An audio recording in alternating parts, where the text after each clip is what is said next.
അണ്ണാ അണ്ണനെ വൈകുന്നേരം വിളിച്ചായിരുന്നെങ്കിലേ ഞാൻ ഒന്ന് ശരിയാക്കി തരത്തില്ലായിരുന്നു അണ്ണാ. അതിനിത് കേടാവണ്ടേ, എന്നാലേ നിന്നെ വിളിക്കാൻ പറ്റത്തുള്ളൂ. അണ്ണാ വൈകിട്ടായിരുന്നെങ്കിലേ അവള് വീട്ടിലുണ്ടായിരുന്നു. അവളാണെങ്കിൽ ഡ്യൂട്ടിക്ക് പോയി.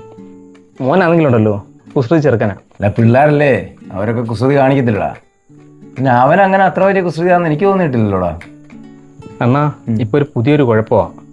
അവനെ 2 വിരലെടുത്ത് ഇങ്ങനെ മൂക്കിലോട്ട് ഇങ്ങനെ വെക്കും, വെച്ചിട്ട് ഇളക്കും, ഇളക്കിയിട്ട് എടുത്ത് വയലോട്ട് വെക്കും. അതാണ് പ്രശ്നം. അയ്യേ, അത് നിർത്തണമല്ലോടാ, വൃത്തിയായിട്ടൊരു സ്വഭാവമാണല്ലോ. എങ്ങനെ നിർത്താനണ്ണാ? പിള്ളേരല്ലയോ, നമ്മൾ എത്രാന്ന് വെച്ചാ പറഞ്ഞു കൊടുക്കുന്നത്. അതിനൊരു വഴിയുണ്ട്. അവനൊരു വലിയ നിക്കർ മേടിച്ചിട്ട് കൊടുക്കുക. അണ്ണാ ഈ വലിയ നിക്കറും ഈ മൂക്കി കൈയിടുന്നിട്ട് എന്തോ ബന്ധം അണ്ണാ? വലിയ നിക്കറാകുമ്പോഴേ അത് എപ്പോഴും താഴോട്ട് ഊരി പോവും. അത് വലിച്ചു കയറ്റാനേ അവന് സമയം കിട്ടത്തുള്ളൂ. അവന് മൂക്കി കൈയിടാനുള്ള സമയം കിട്ടത്തില്ല.